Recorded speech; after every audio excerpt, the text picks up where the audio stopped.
It is Ryan here, and I have a question for you. What do you do when you win? Like, are you a fist pumper, a woohooer, a hand clapper, a high fiver? If you want to hone in on those winning moves, check out Chumba Casino. Choose from hundreds of social casino-style games for your chance to redeem serious cash prizes. There are new game releases weekly, plus free daily bonuses. So don't wait. Start having the most fun ever at ChumbaCasino.com. Sponsored by Chumba Casino. No purchase necessary. VGW Group. Void where prohibited by law. 18 plus. Terms and conditions apply.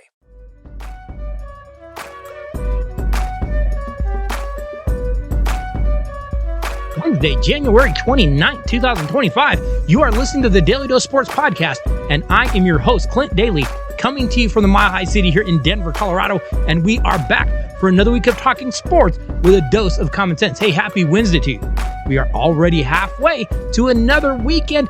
I hope that you had a good weekend.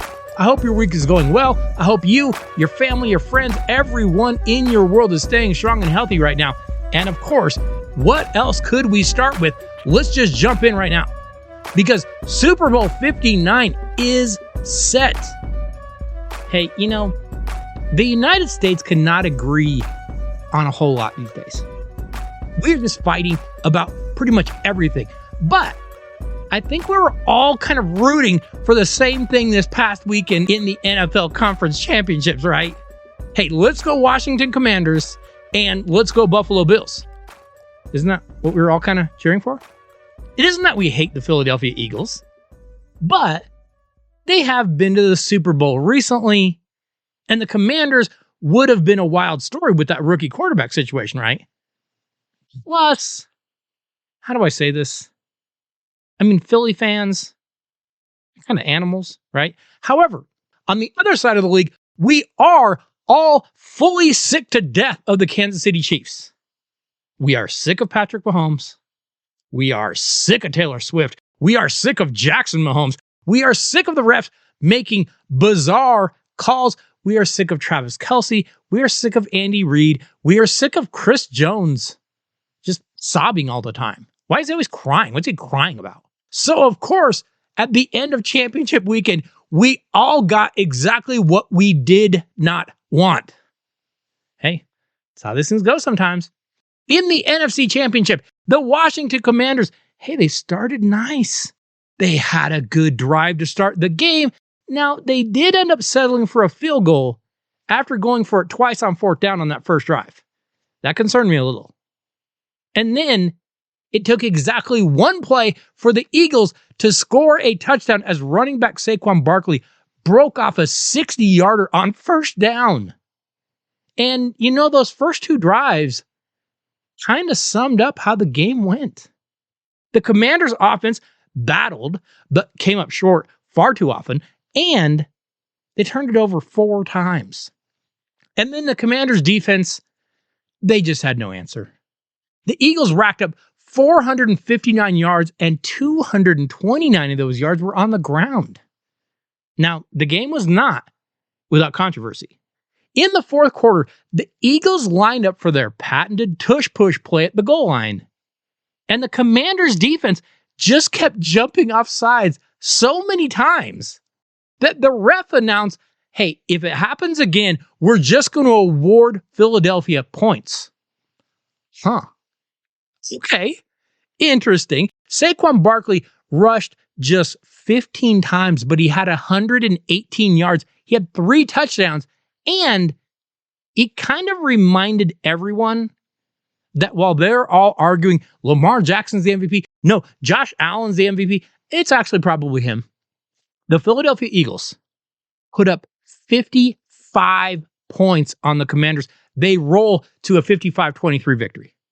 Hey, that is the softest defense I have seen from Washington since, I don't know, January 6th a few years ago.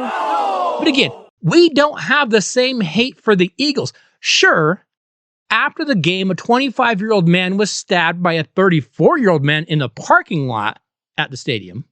Apparently, there was some sort of argument. The younger man ended up being taken to the hospital and placed in stable condition. The older man was arrested. And in the meantime, thousands of Eagles fans took to the streets downtown to celebrate the win. And unfortunately, several were injured after a driver decided to drive their car directly into them. According to Philadelphia police, they said multiple people were taken to the hospital. But I mean, that's just par for the course with Eagles fans, right? We expect these things from Philly. No, the anger this year in the NFL was over in the AFC, where once again the Kansas City Chiefs are headed back to their 5th Super Bowl in the last 6 seasons. They beat the Buffalo Bills 32-29. But again, the story of the game was not without controversy. Yes, the Chiefs continued their streak of making clutch plays when they had to. And for the first time all year, they actually broke that 30-point barrier that has evaded them this season. Yes, the Chiefs defense again made stops when they had to have them. No, the Bills couldn't make the plays on either offense or defense when they needed them. And I know a lot of people talk about Josh Allen. Maybe he's the next John Elway. I don't know. It's kind of starting to look more to me like the Dan Marino, the guy that can't quite get to the big game. Hey, I know John Elway only won 2. He got to 5 of them. Don't act like he couldn't get there. He just didn't have the supporting cast when he got there. Allen doesn't have the supporting cast to even get there. And yes, once again, NFL officials made several calls that I simply cannot explain. A ball that clearly hit the ground while being simultaneously possessed by an offensive and a defensive player was ruled a catch by the Chiefs. Kind of odd. The play clock expired before the 2-minute warning, but the ref said it was okay because it wasn't a full second expired. It was only a partial second expired. Okay. Bills quarterback Josh Allen clearly reached the first down marker on a 4th and less than 1 to go. The referees marked him short, and then, bizarrely, instant replay upheld that marking, which I still haven't figured out. Chiefs tight end Travis Kelce incited a fight for which the Bills were given the unsportsmanlike penalty. Now, what does it say? That I was just rooting for the refs to just not have a controversial call, because the narrative just keeps being that they hand the Chiefs the game. I don't want it to be about that. I don't want it to be the narrative. Yet it keeps happening. Since 2021, the Kansas City Chiefs have played 12 playoff games. In those 12 games, how many times have the Chiefs had more penalties than their opponents? 0. That's not a little weird? I mean, it's a little weird to me. It is a little weird to me that in his entire career, I have never seen Patrick Mahomes just really get hit, like full body weight or shot to the head. It's weird to me. It is weird to me that the Chiefs have had their defensive coordinator call timeouts, or that they have removed their helmets before the play was over and not been penalized, or that they've had do-overs, or that we've seen them get false starts never called, but the opposition will get false starts called and holdings called. It's weird. Now, are these games fixed? Is the NFL tilting the game in favor of the Chiefs? I would say no. And I'll tell you why. Because the second that Las Vegas gets screwed, these officials and these coaches and owners and Taylor Swift, they will end up buried underneath the newest casino. Make no mistake about that. And if you think it's actually fixed, why aren't you making money off of them? Why aren't you just betting Chiefs every week? You'd be making money. Holy cow. What'd they go? 15-2 this year? You'd be making big money. But it is weird. And now that the NFL is fully in bed with sports betting, they've kind of opened themselves up to this. They have opened themselves up to hashtag rigged, hashtag boycott Super Bowl trending on social media right now. And you know the worst part about it? It takes away from what the Chiefs are actually doing. We're talking about this nonsense instead of talking about the amazing run that they have been on. Having said that, the Chiefs don't help either. They flop, they whine, they throw their arms up when they don't get calls. So to that end, they do kind of feed into the narrative too. And you know what? I blame the NFL for this too. They tell their camera people, zoom in on Taylor Swift. Zoom in on whatever horde of witches or succubus women are in the box with her. That's feeding all this too. So now, we get 2 weeks of Super Bowl buildup that we did not want, complete with idiots on sports networks asking the Swifties if they think the Chiefs defense will be playing more man than their usual zone in order to try to stop the running attack of the Eagles, which is going to result in those idiots talking about how fearless they are. Ugh. I'll say this. It's going to be a long 2 weeks. Hey, remember, you should be stopping by DailyDoseSports.com every week to see what new things we do have going on over there. We have links to the podcast. We have links to new articles every week. You can also email the podcast at DailyDoseSports@gmail.com. We would love to hear what you have to say. And if it's good enough, we'll read that on air. We've done that in the past. Hey, today on The Dose, the NFL season is now down to one final game. But what about all those teams that had to go out and hire a brand new head coach? We're going to be handing out some grades for the hires we have seen so far. Plus, college football is now over. What are we going to remember from the first season with a 12-team college football playoff? And, not sure you realize this, but the college football playoff TV ratings, they were down a little bit. Can we improve on that? I think we can. We've got a few ideas. Plus, we will have a Daily Dose top 5 for you today. Like I said, the Kansas City Chiefs are on the edge of making some big history. Can they pull it off? We'll get to that in just a few minutes. But first, since the end of the regular season, we have seen the NFL teams that fired their head coaches make new choices for their new head coaches. And I'll say this, it has been interesting. They haven't always been strong, but it has been very interesting. Let's hand out a few grades on these new coaching hires. The New England Patriots fired head coach Gerard Mayo after just one season. And in my opinion, I really think they had promised him that job thinking it might be a few years in the future. And then he got it before he was ready. And he was really not ready. And he was really, really bad.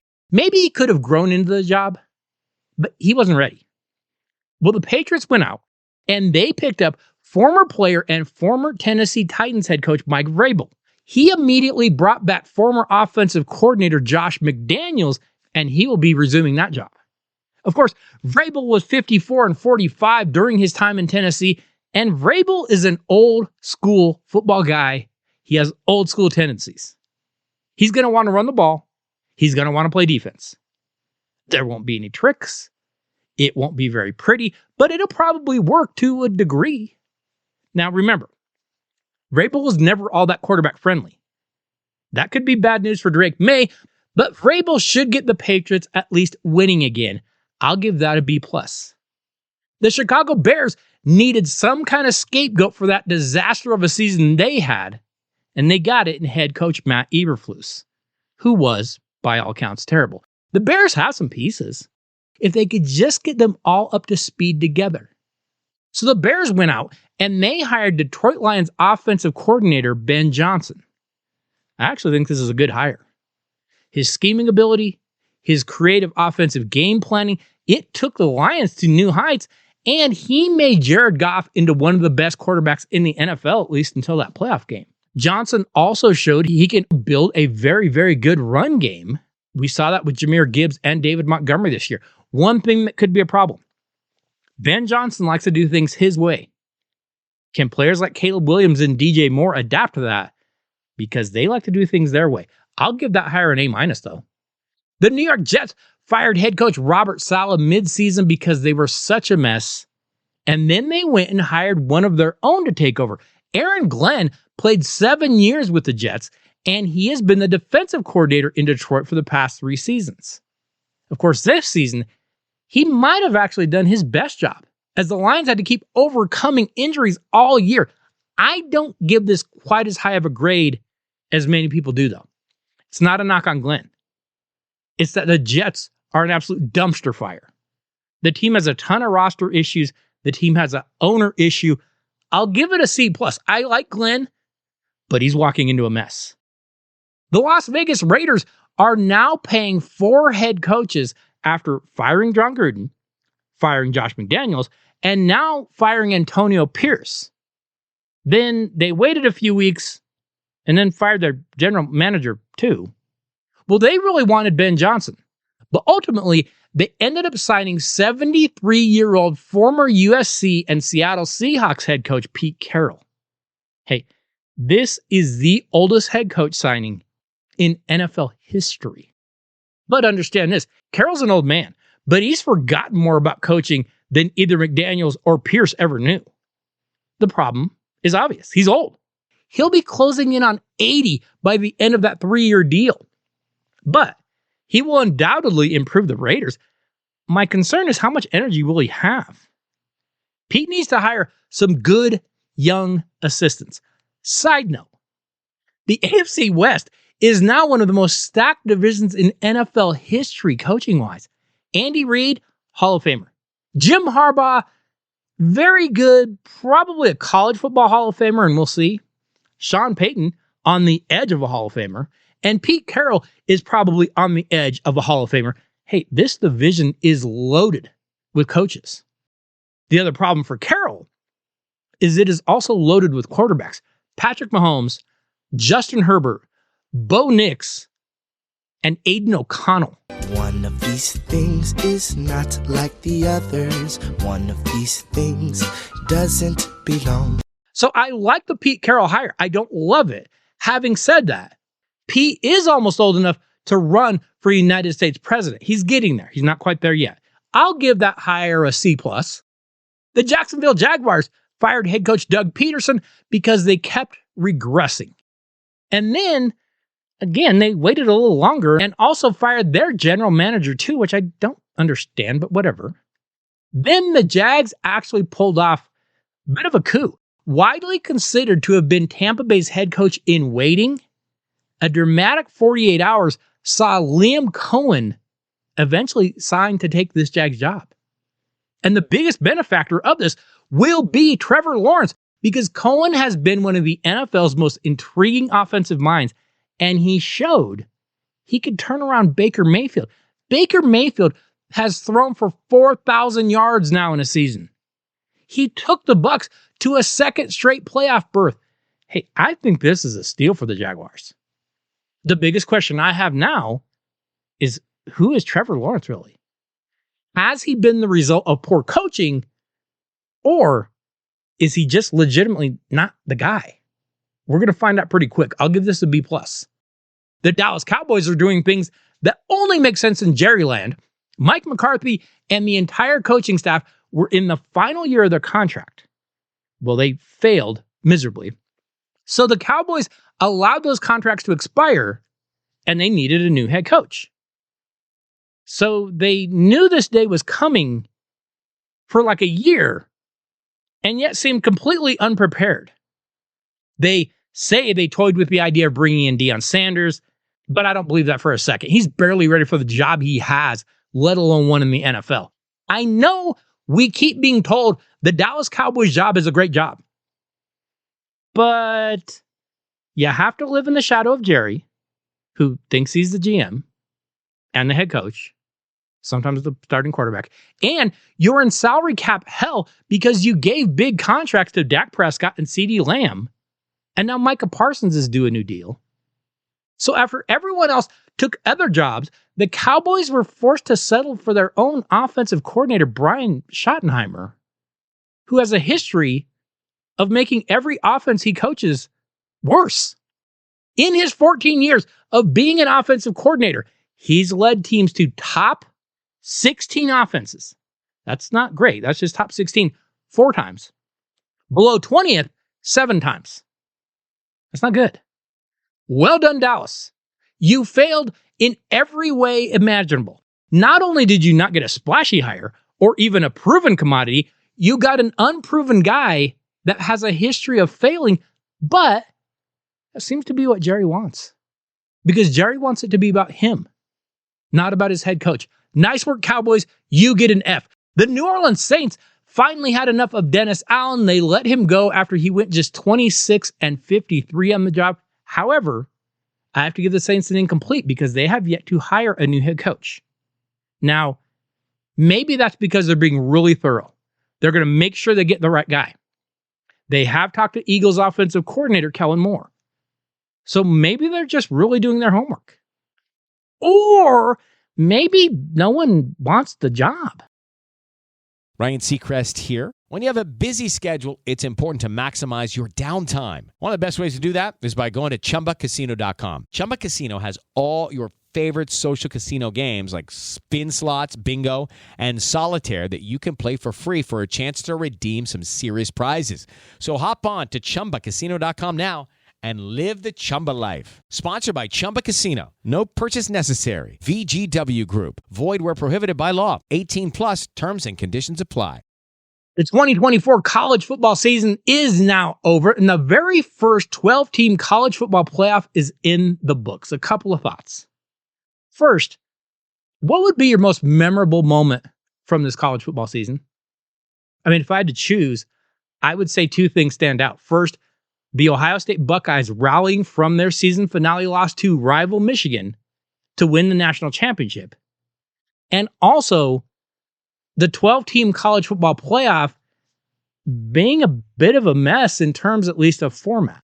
All top 4 seeds were eliminated in the first game, which tells me you either did a poor job of seeding, or the format is flawed, or both. Worse news. The college football national championship TV ratings, they were down 12% from last year. That's not good. Well, of course, here at the Daily Dose, we are in the business of helping people. Help me to help you. Help me to help you. Help me to help you. We want to help college football be better. Here's some real easy ways to do it. First and foremost, you got to change the transfer portal. This is idiotic. Kids are transferring 8 times in 4 years. There's no accountability. There's no loyalty whatsoever. Go to the Final Four, then transfer out for more money. 1, it makes it impossible to coach and manage your rosters. 2, it creates a divide between even the most loyal fans and the players. If this continues, it won't end well because fans will check out. Limit the transfer portal. You get 1 transfer unless your coach leaves. Then you get 1 more. That's it. Stick with the team you signed with. Be accountable. Second, get rid of that dumb signing window. Early signing period right now, and all these idiotic windows they have, they're just stupid. The fact that there is a signing period that opens prior to bowl season, but after the regular season, that's the dumbest thing I've ever heard. 1 signing period. It's in the spring, and that's it. Now, I understand that the players are living the good life with all the free money, no accountability. They can do whatever they want, but this isn't sustainable. You want to be a farm league? Cool. But it has to be equitable, and that means you've got to have some sort of collective bargaining agreement, complete with contracts and salary caps. Otherwise, this is going to burn out real fast. It won't last. It can't. Okay, but let's get to the good stuff. How do we actually fix the season? First, we need more balanced schedules. No more playing FCS schools. And now that we have these super conferences, you need to be playing more conference games. You shouldn't have a season where you duck all the big dogs in your conference and skate. Now, I realize that might not be intentional, but it happens. There should be a focus on playing tougher schedules. That wasn't the case this season. The College Football Playoff Committee awarded conference championships above all else. And all conferences are not created equal. Winning your conference should be rewarded. It shouldn't be the ultimate thing, though. It has to be within reason. Let's eliminate conference championships. The regular season champ is the champ. We'll move on from there. We also need to change the format seeding. You don't get a top 4 seed for winning a bad conference. The Big 12 and ACC, they were weak this year. The Mountain West was below average. You don't get a top 4 seed. Can we just have Las Vegas seed the top 12 teams based on who they would favor and then play that off? If that were the case this season, the playoff would have been this: 1 Oregon, 2 Texas, 3 Ohio State, 4 Penn State. So far, so good. 5 Notre Dame, 6 Georgia, 7 Tennessee, 8 Indiana, 9 Clemson, 10 Ole Miss, 11 BYU, 12 Boise State. Doesn't that sound more like what we should have had? make this make sense. I would like to see all games prior to the national championship played at the higher seeds stadiums. And I know that every year we hear about the sanctity of the bowl games. We have to keep the bowl games. Let's get a few things on the table. Do you really believe there's sanctity to the Snoop Dogg Bowl? Or like the Weed Eater Bowl? Or the LA Bowl? No. We can get rid of a few. You can play on college campuses. It'd be better anyway. One of the key problems that I believe really bit the college football playoff ratings this year was their schedule, especially for the national championship. Playing the national championship game on Monday, January 20th, it doesn't feel like college football. That feels like weird pro football. Play the title game on either New Year's night or on the closest Saturday to New Year's night. I don't care which, pick one. But Saturdays are college football days. New Year's Day is a college football day. Not a Monday night at the end of January. That's dumb. Finally, I realize this is a pipe dream, but I want to bring eyes to college football. And you know how I would do that? One word. Relegation. Hear me out. We have 2 playoffs. We have the college football playoff, 12 teams, whatever. Then we have the relegation playoff. The bottom 8 to 12 teams that play for the right to remain in Division I FBS. So for instance, this year, we would have had, say, Florida State, Stanford, Tulsa, Kent State, Ball State, Oklahoma State, Purdue, Nevada, Mississippi State, Wyoming, Southern Miss. They play a 12-team playoff. The top 8 teams advance, and they play. Who cares? Those are bowl games. And the bottom 4 teams get sent down to FCS next year. And the top 4 teams from FCS, like, say, Montana State, North Dakota State, South Dakota State, Jackson State, they move up and play FBS. You want eyes? You want to generate TV revenue? Who wouldn't watch this? It would be amazing. Hello, it is Ryan, and we could all use an extra bright spot in our day, couldn't we? Just to make up for things like sitting in traffic, doing the dishes, counting your steps, you know, all the mundane stuff. That is why I'm such a big fan of Chumba Casino. Chumba Casino has all your favorite social casino-style games that you can play for free anytime, anywhere with daily bonuses. So sign up now at ChumbaCasino.com. That's ChumbaCasino.com. Sponsored by Chumba Casino. No purchase necessary. VGW Group. Void where prohibited by law. 18 plus. Terms and conditions apply. Now, as we do so many weeks here at the Daily Dose, we need to get over to our Daily Dose Top 5.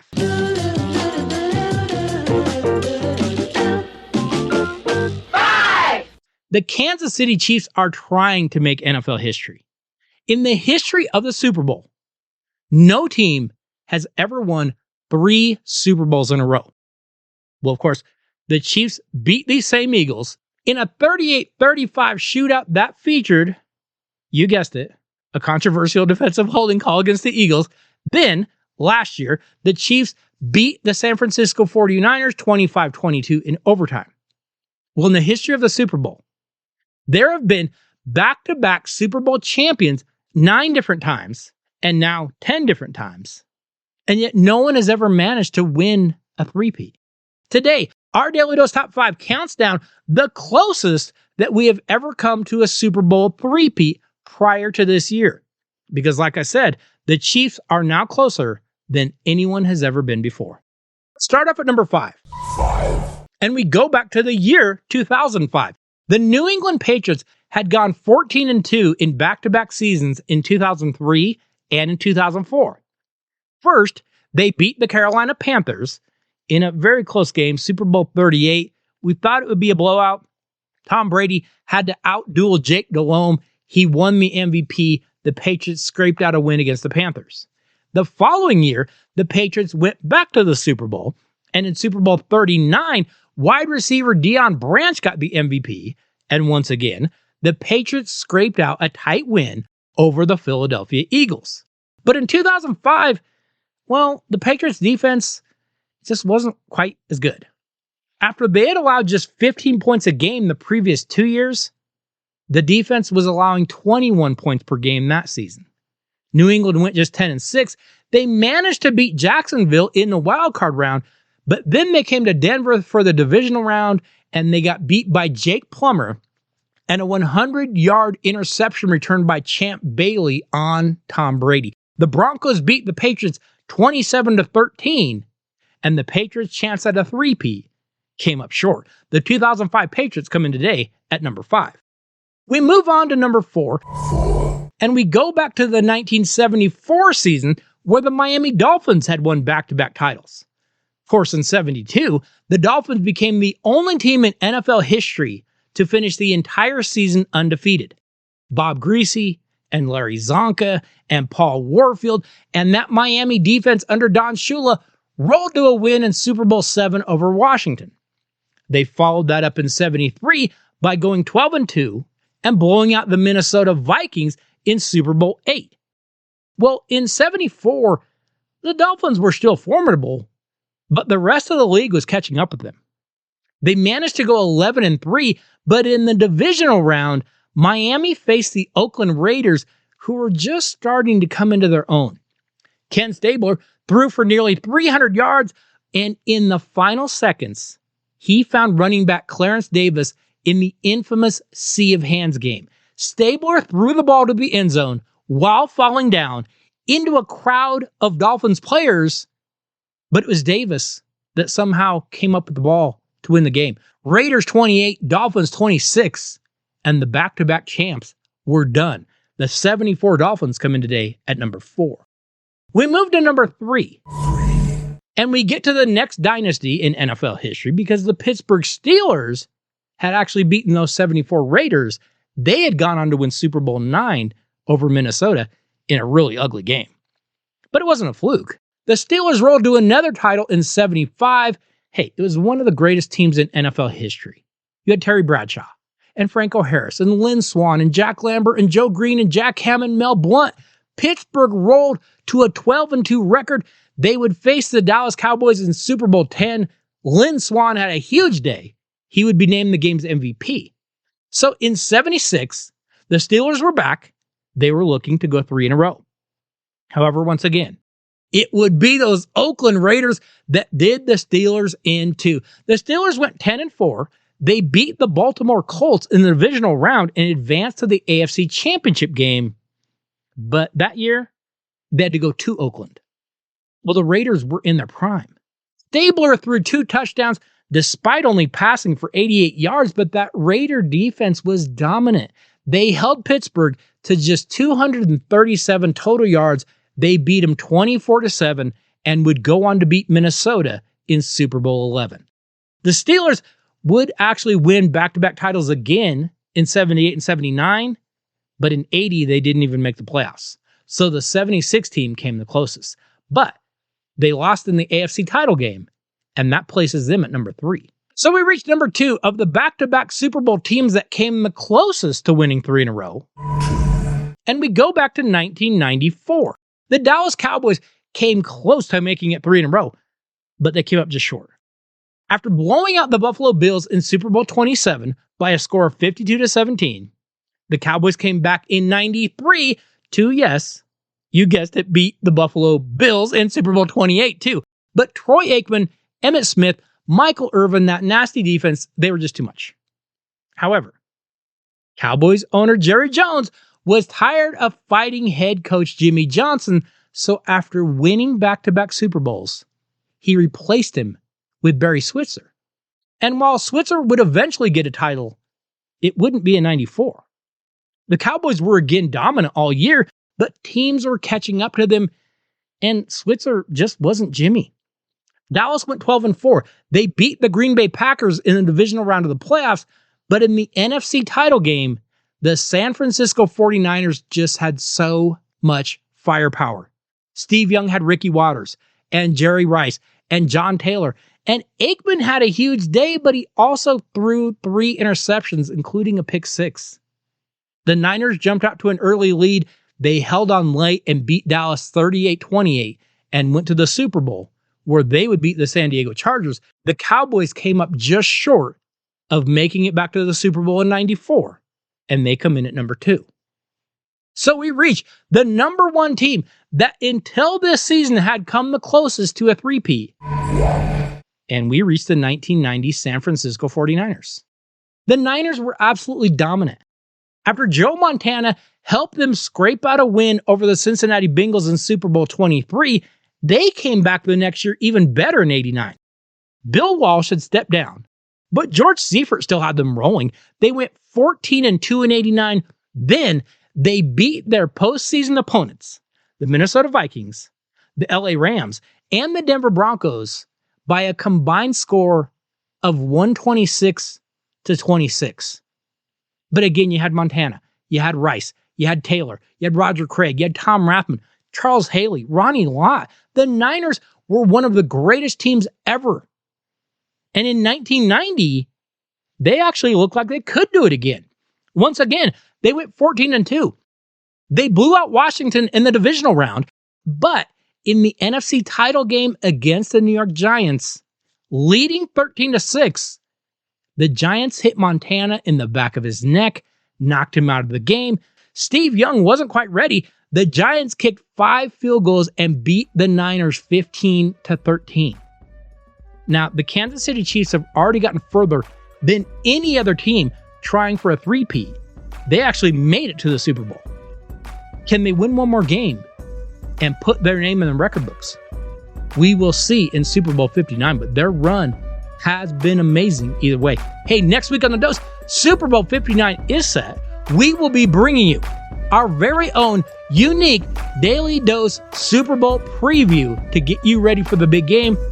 We'll have a number of things for you. Plus, we'll keep you up on anything that might come up in the world of sports as only we can. So make sure you check out The Dose next week and make sure you let a friend know to do the same. Hey, I want to say thank you so much to each and every one of you for listening to the Daily Dose every week.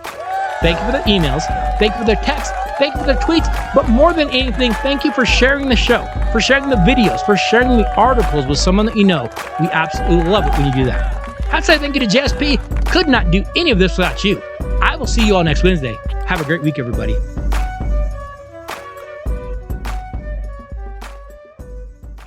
Help me to help you. Help me to help you. Help me to help you.